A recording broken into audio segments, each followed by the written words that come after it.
episode 120 of Late Night Linux, recorded on the 12th of April, 2021. I'm Joe, and with me are Phelim. All right. Graham. Good evening. And Will. Hello. So here we are, a year on from when I became fully independent, as I said on Twitter. I can't believe it's been that long, but it has. And I just wanted to say thank you, everyone. It's been a very strange year for everyone, obviously, but for me, especially in terms of this. And I wouldn't be here still doing this full time if it wasn't for all of you listening and all of you who've helped me out in various ways, whether that is just listening or contributing financially or, visiting the sponsor links or whatever. You've all made this happen. And, through a combination of this and 2.5 admins and my editing work, I'm doing podcasting full time a year later. So thank you, everyone, including you three. So cheers, lads. Good job. Well done, Joe. Right, we've got a jam-packed doc full of news stories, so let's get into them. The first is that Signal have finally updated the code for their server-side stuff after a year of silence and people wondering what was going on. It turns out they didn't want to update it until they'd finished integrating cryptocurrency payment system. So now if you're in the UK, you can get a beta of sending crypto bullshit through Signal. This is a great idea for them, isn't it? Yeah. Oh, it's so disappointing. I think this is no longer the messenger we're looking for. Yeah. I mean, I've used Signal for years, and I'm, quite a fan of Moximal and Spike. The initial openness of the project, and of course, it's open source to a large extent. But oh God, no! Please, no. The argument for it goes something like, in order to stay relevant, especially not necessarily in the West, but certainly around the world, messenger apps tend to have a payment system built into them. I'm thinking more like WeChat and stuff, but WhatsApp increasingly is going down that route. And so to stay relevant, they have to do this. Oh, well, it would be nice if they had decent group chat synced across devices first. Personally, I don't care about cryptocurrency support. They should have created a plugin system where it was optional to have it an integrated part. And also with the 12 months until there's a code drop on the server to kind of hide this development, it just doesn't feel right. It doesn't feel right for as important a project as it is or should be. Now, according to Moxie, there was no correlation between those two things. It just happened to be that they were hiding the anti-spam features. I don't know why you would think those two things were associated. Yeah, it's just a coincidence, eh? My concern, which is shared with Bruce Schneier, which is linked to in the doc, is that by getting into cryptocurrency, they open themselves up for investigation by all manner of government agencies. And for a secure end-to-end encrypted chat platform, that seems like a bad idea. It just seems like they're opening themselves up for attacks across a different number of vectors. And the man to get in there and start poking around, I don't like it.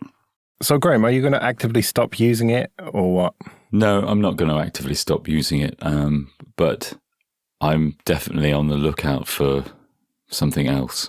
To be honest, it's failed to reach a critical mass, as it has with lots of people, to kind of break into my friends and family groups.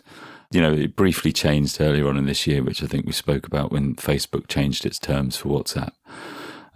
But I can't, what's the point in recommending everyone then switch to Signal if it's just going to become bogged down with, what Will says, or it just splits development focus to be something that they probably hope will make money for them. Well, yeah, that's what I was going to say. If it's not making any money and suddenly they've got this influx of users because of the Facebook thing and they're struggling to keep their servers up, they need to make some money. And this seems like a reasonable way to do it, doesn't it? I mean, it's just tainted by the cryptocurrency just stink. Maybe I'm old-fashioned or whatever. And, I did somewhat get into Bitcoin and cryptocurrencies early on, but just the more you learn about them, just the more they have this sort of bad smell about them. Take the next story we're going to talk about. Library, which is the decentralized sort of YouTube equivalent, and they have Odyssey as their platform. Libraries like the protocol or whatever, and the company, they are being sued by the US government, the SEC, the Securities and Exchange Commission, over the fact that they'd sold these tokens, which is just a cryptocurrency, which you can then use on the platform. And they're trying to say that, this is all cryptocurrencies are under attack. And maybe they are, but the same thing with Signal. If you have proper privacy-based cryptocurrency payments, it can be used for money laundering and buying drugs and stuff. I'm not saying that's what people do with it, but it attracts the attention of the authorities because those things can happen with it. Much like end-to-end encryption does. I agree. It's a bit like you expect, say, the editor of a website that leaks private information to kind of try and fly under the radar as much as they can and not attract attention on the global stage. You kind of want that integrity from a system that is trying to be such an important part of our communication infrastructure. And it's almost the opposite end of that integrity spectrum when it comes to cryptocurrency. This feels a little bit like the tech bros coming again to say we want our thing to be legal and just trying to force it through sidestep regulation, flout laws, not suggesting that any of that is happening, but it feels like they've got this idea, this is what they want to do, and the existing ways of doing things will not stand in their way because they are right and everybody else is wrong. And it feels like the world is starting to grow up a little bit, catch up with the way that these companies operate, the things that they do, and start to stop them having this free reign. And reading the article a couple of times, the thing that struck me was that they just seem to be sour grapes here and whinging that they're not allowed to do the thing that they want to do. Well, it's like a lot of so-called disruption. You look at what Uber have done. Oh, let's disrupt taxis by making them all self-employed gig economy workers. Well, now that's going to shit. People are cracking down, governments are cracking down all over the world on that. There was a recent case that they lost in the UK, which means they have to treat their workers as employees. And the same thing with Airbnb and stuff. Like, you can't just disrupt the hotel industry by completely deregulating it and letting any Tom, Dick or Harry rent out their murder house. Yeah, well, I mean, it seems that you can do that, and I'm wrong to say you can't, but maybe what I should say is you shouldn't be able to do that, and regulations are there for a reason, and financial regulations are there for a reason, and all these cryptocurrencies are trying to subvert that and disrupt that, but sometimes you can't just get away with that. I think that's probably the business case though, isn't it? Try and get all your funding, get in, make as much money before you get caught by the regulations, and then bin it. It's almost as if it's a pyramid scheme. It is. Wow, that's bizarre. Now, I have some artwork that I would like to sell to you. Okay, this episode is sponsored by CBT Nuggets, training for IT professionals or anyone looking to build IT skills. Go to cbtnuggets.com/late-night-linux and sign up for a 7-day free trial. The on-demand virtual labs mean you can build practical experience with the commands, config, scripts, and everything you need to get the most out of each course. Another standout feature is the accountability coaching service, available to all learners with a subscription, which gives you access to a real person who will help you craft a personalized learning plan and set goals, and will check in with you to keep you accountable. So start your free 7-day trial today at cbtnuggets.com/late-night-linux. It includes unlimited access to all course materials, including virtual labs. That's cbtnuggets.com/late-night-linux.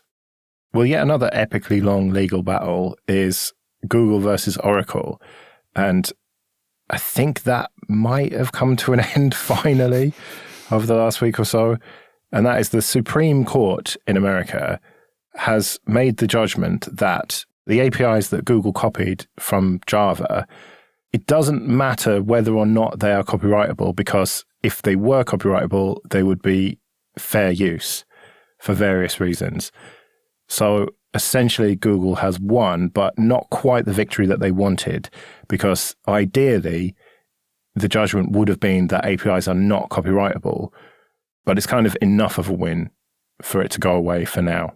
Yes, I don't know how I feel about this. The fact that the API, the publicly available endpoints that lets you access the Java SE functionality, copyrightable is I mean, we understand the complexities of the argument, but it shouldn't be the case. Well, the Supreme Court didn't judge that they were copyrightable. They didn't make a judgment on that. Well, they said, we assume for argument's sake that the material was copyrightable. Yeah, which it's, again, you're getting into complicated legal stuff, but yeah, they officially didn't make a judgment on that because they didn't need to because of the fair use.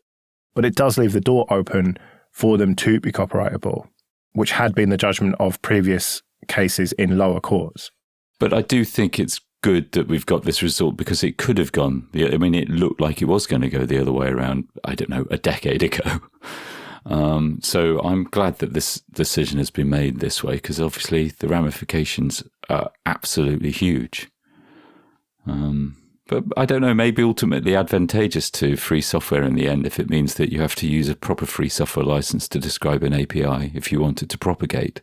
Joe, the funny thing about that is the fact that Sun were all okay with how, that's one of the things I found out about it, was the fact that it was only because they made a bags of the mobile edition of Java, and Sun had allowed all the different vendors to tweak it a bit for each handset, that made such a mess of the standard that Google went, well, we need to do a proper version that's far more locked down, and they enforced the standard properly, and Sun were totally okay with it. And then along comes Oracle a few years later and fucks that right over. Like, gah. LineageOS 18.1 has been released. This is based on Android 11. And I saw a couple of articles, one saying it was for nearly 60 devices, one saying it was for over 60 devices. Well, looking down the list is every fucking OnePlus phone apart from the OnePlus 6, which I've got, which was not in the removed list either. It's just fucking disappeared from existence. It lives in this void, seemingly. I only spent about 2 minutes looking, but if anyone knows what's going on with official support for the OnePlus 6, do let me know. I'll still not be upgraded to it. Yeah, you on like 16 still? Yeah, let's pretend I'm on 16. Definitely not on 15. No way, you can't possibly be that far back, can you? I just can't be arsed saving all my packages and getting it all done. And if you could just over-the-air upgrade, it'd be fine. But it's when you have to upgrade the baseband and stuff, and then it wipes everything out on you. It's so painful. It can be, yeah. Yeah. And I've a load of one-time passwords in there, which if I don't back up correctly means I've got to reset about 60 accounts, which is just not funny. I see. Stupid two-factor auth. I'm going to set everything to the same password and be done with it. That's what I do. Too fucking right. So otherwise, it's not anything of huge interest, I don't think, in this to me. There was two that I thought were pretty cool, and that was Seed Vault, where you can back up to your own Nextcloud box and stuff like that, which is quite a nice way to get a backup on your phone. And then the other one which I thought was quite good was the sensitive phone numbers, which it's the first time I've heard of that, where you can, there's actually a repository that people can contribute stuff to. So if it's like, abusive spouse or things like that, those numbers don't get saved in your call history, which I thought was a really smart way to deal with that. On to a bit of admin then. And first of all, thank you everyone for supporting us on PayPal and Patreon. We really do appreciate that. Remember, $5 or more on Patreon gets you an advert-free RSS feed. You can go to latenightlinux.com/support to get more details of that. And you can go to latenightlinux.com/contact if you want to get in touch with us. The next Community Mumble get-together will be on Friday, the 24th of April at 10 p.m. UK time. Details, as ever, at latenightlinux.com/mumble. And check out Late Night Linux Extra 19. We didn't actually do a recording from the community meetup for that. It was a chat that I had with Sean Davis, who we've talked about on this show quite a lot, with his involvement with Ubuntu and kind of moving over to elementary and the reasons for that. And so I went into quite a lot of detail with him for that. And also, we recorded a bit of a silly question that someone sent to us, and that was the four of us. And it was about our tech superstitions. So that's in there as well, about 5 minutes of that towards the end. So do check it out, Late Night Linux Extra 19. I'll link to it in the show notes. And if you've got any more non-Linux questions for us, then maybe we could put some of those on the Extra, because we can record them when we get together every other week and then just stick it in Extra maybe. So yeah, non-Linuxy questions, just sort of silly stuff maybe. But you'll get an idea from listening to that Extra episode. And also, Graham, you were on Linux Unplugged episode 400 talking about brewing beer with Linux. Yeah, I didn't realise how excited I was about brewing beer on Linux until I got my opportunity to talk about it. It was a stream of consciousness. Yeah, the whole episode was about brewing beer and trying to use Linux where possible for that. So yeah, we'll link to that as well. It's a big special episode 400. And they've got a Stein as well available, like a commemorative Stein that you can buy. I can't remember the URL for that, but it's in their show notes anyway. My RSI-inflicted wrists have never been able to lift 3 litres of booze. Jesus. I think it's like 2, I don't know. It's a commemorative anyway for 400. And yeah, 400 episodes, man. Like, we got to 100 of this, and that felt like a big achievement. But 400, that's pretty good. Okay, this episode is sponsored by Linode. Go to linode.com/late-night-linux to get started with $100 free credit and 60 days to use it. Linode offers cloud computing solutions in data centers all over the world. Whether it's scalable VMs with a choice of major distros or one-click apps and stacks, dedicated CPU and high RAM instances, block and object storage, or cloud firewalls and DDoS protection, Linode has everything you need for your personal projects right up to managed enterprise infrastructure. I recently moved our website over to Linode and it was really straightforward. And when I needed a Mumble server for our community meetups, spinning up a new VM for that was an absolute breeze. Everything's been running flawlessly since I set it up, and I love the peace of mind I get from the automatic backups. So go to linode.com/late-night-linux, get your $100 credit, and check out Linode's great cloud hosting services and first-class, always available support. That's linode.com/late-night-linux.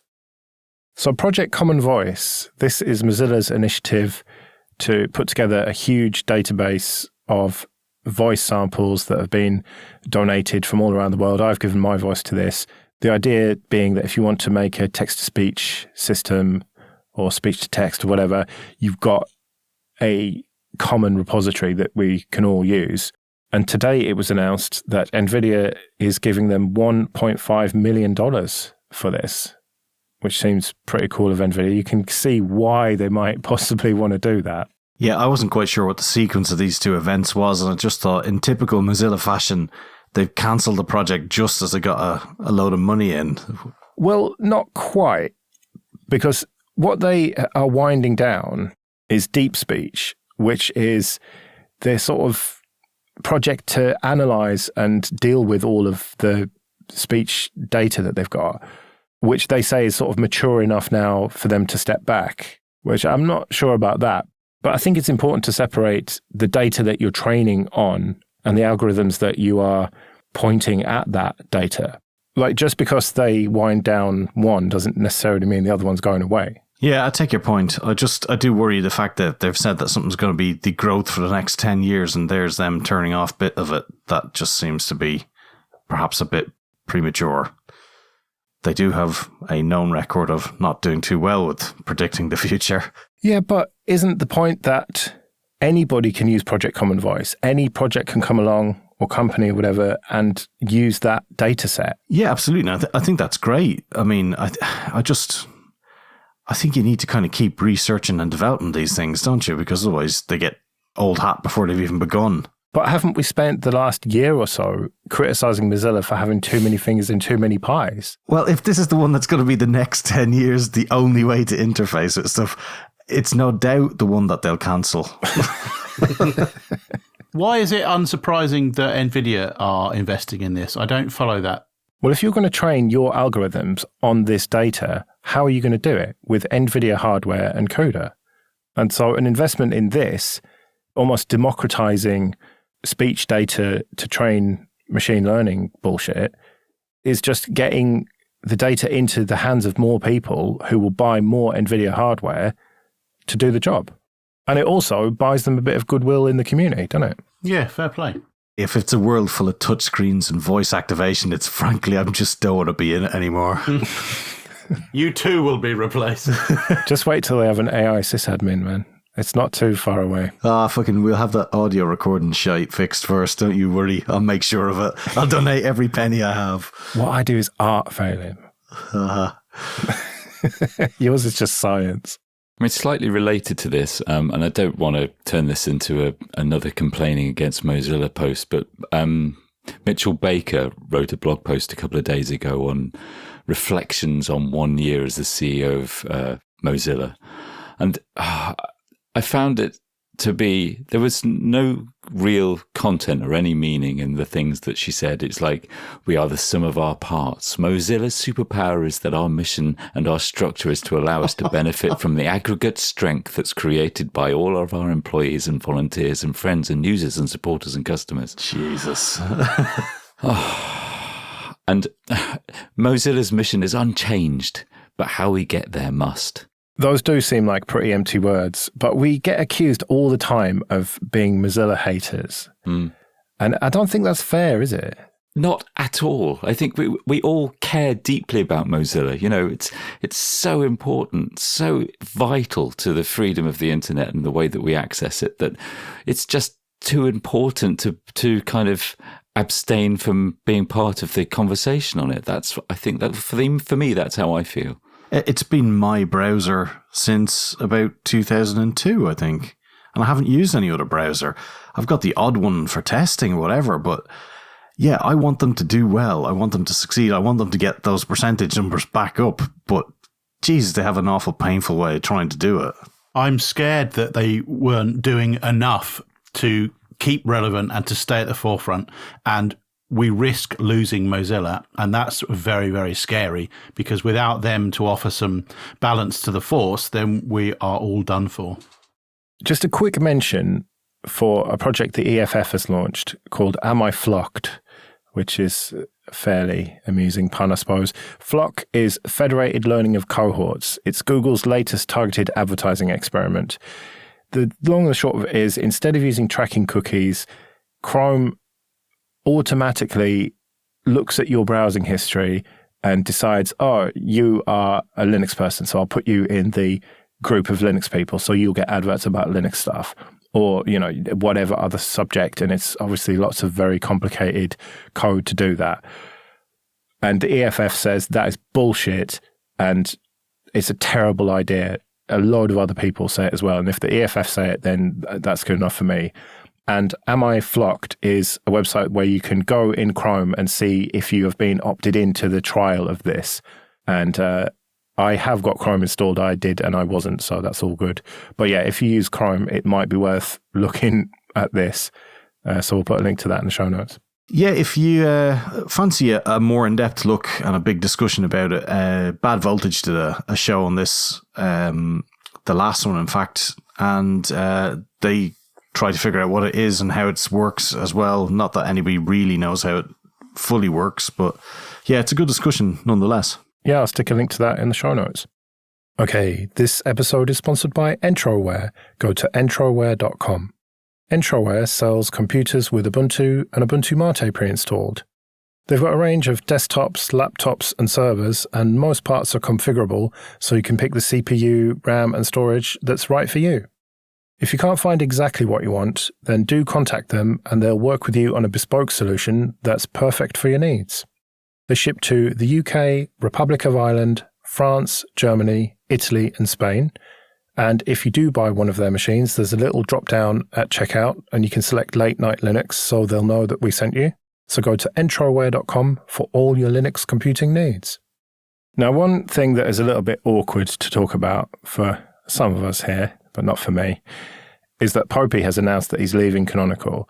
So he announced this on Twitter. He said, after 9 excellent years, April the 30th is my last day at Canonical working on Ubuntu and Snapcraft. I've thoroughly enjoyed my time working on so many interesting projects over the years with such amazing people. It's time for some new adventures, though. More on new job another time. So he's not said where he's going yet, but it sounds like he's got something lined up. Now, the reason this is awkward is because Popey's not the only person to have left Canonical in recent times, is he? I can think of two other fairly prominent people, Martin Wimpress and Hayden Barnes. And of course, you left, Will, but that wasn't that recent. Now, a lot of people have asked a lot of questions about this. I mean, I don't expect you, Will, and you, Graham, to say anything about this. No, Alan can fuck off. But look, all I'm going to say is this. Look for Glassdoor Canonical and draw your own fucking conclusions. That aside, I think it is worth just pointing out how long Popey has been in the Ubuntu community. He's been at Canonical for 9 years. He's been in the Ubuntu community a lot longer than that. He's been helping people out for as long as I can remember, since the very, very beginning of Ubuntu, for sure. And, you know, around in the open source ecosystem before that. So we all owe a huge debt of gratitude to Popey. I'm extremely grateful for everything he's done for open source and for Ubuntu, and wish him all the very best in the future. Yeah, well said, Will. It's very true. Yeah. Yeah, and he's going to continue doing the Ubuntu podcast, and he's still an Ubuntu member, and he's still going to be involved. You know, you can't just turn that stuff off, because he got a job because he loved Ubuntu and because he was invested in it personally. And, you know, he'd spent a lot of time because he loves it. He loves open source, he loves Linux, he loves Ubuntu. So he's still going to be around, but we all wish him the best. Right, quick KDE Korner then. The first one, KDE's Qt 5 patch collection. So now that Qt 6 has come out, Qt 5 LTS is like commercial only. And so now the KDE team are having to maintain a patch set for Qt 5. Yeah, I mean, I think this is actually quite a good result from it. You've got a good team of people there, and it's not like they're working against Qt. Qt know about this, so I think this is a good thing. And I think you kind of suggested something like this, Graham, before.